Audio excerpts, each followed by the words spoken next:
In this tutorial I'm going to be showing you how to crochet the compressed double crochet stitch. That's UK terms. In US that would be the compressed single crochet stitch. Really lovely dense fabric that's created with this stitch.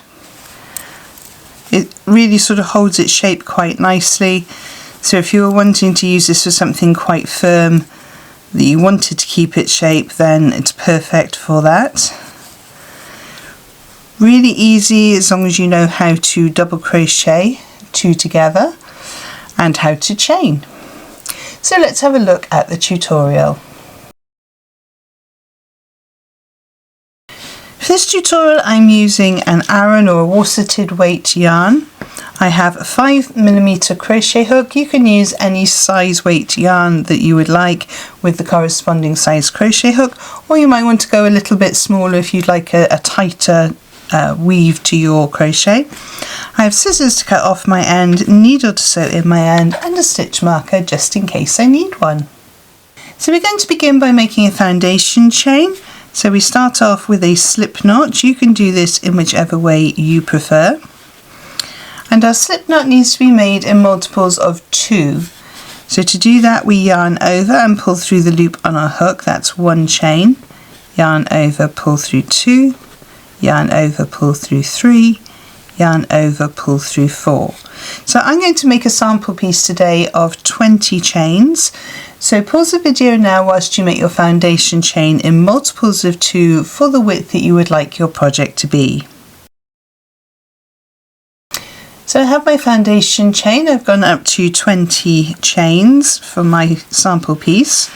We're now going to work into the second chain from the hook, so we never count the loop that's on the hook. So 1, 2, and in that stitch we're going to go in with a double crochet 2 together. So to do that we're going to insert into that chain, yarn over and pull up a loop. You have 2 loops on your hook. Insert into the next chain, yarn over and pull up a loop. You have 3 loops on your hook, yarn over and pull through all 3 loops. We're then going to chain 1, and we're going to do exactly the same in the next 2 chains. So we're not going to skip a chain, we're just going to work straight into the next one. So this one has already been worked, so we're going into here. So I insert, yarn over, pull through, insert into the next chain, yarn over, pull through, 3 loops on my hook, yarn over and pull through all 3, and chain 1. And we're going to do this into every stitch all the way down the chain. So insert, yarn over, pull through, insert, yarn over, pull through, 3 loops on your hook, yarn over and pull through all 3.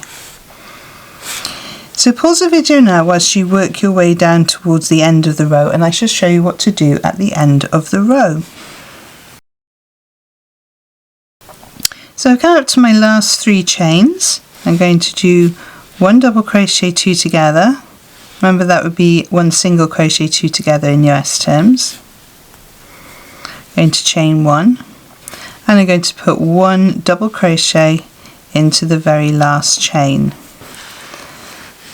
Now although we're doing double crochets 2 together, our work is still the same size, because the double crochet 2 together takes up 2 stitches, and then the chain 1 adds that chain back in, so we keep our work exactly the same size.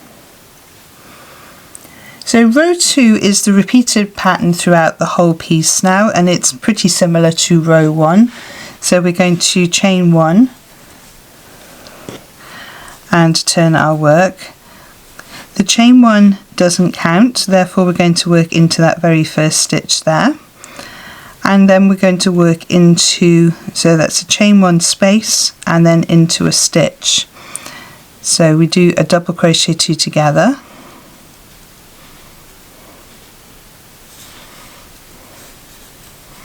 And we chain 1. And we go into the next chain 1 space and the next stitch. And going into the stitches is a little harder, so don't worry about that. So we're going into the chain and into the stitch with our double crochet 2 together, and we chain 1, and we work that way all the way down the row until we get to just before the end. So pause the video now till you get to just before the end, and I shall show you what to do at the end of the row. So I'm just coming up to the end of my row now. So I'm going to do my double crochet 2 together.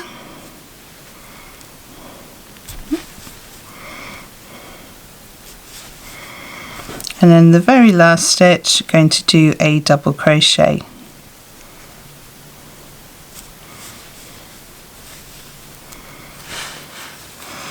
And there we have row 2 complete. So you end up with one bit being a little bit more bobbly, and then on the reverse it's more bobbly. So this row, let me explain that again.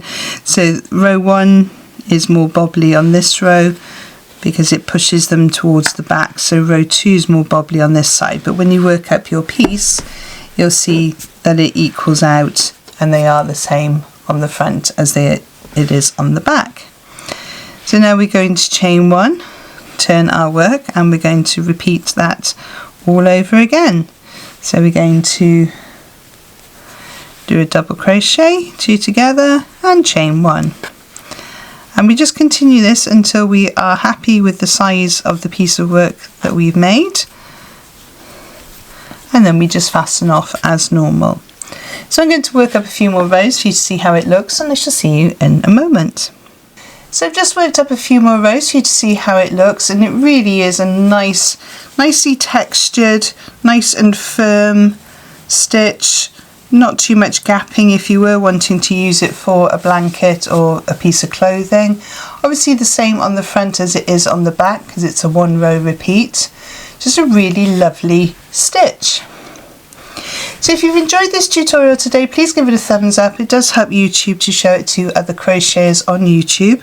And if you've enjoyed seeing my lovely Starfish stitch marker, this is one of my kawaii resin stitch markers that you can find in my shop and also in my Etsy shop.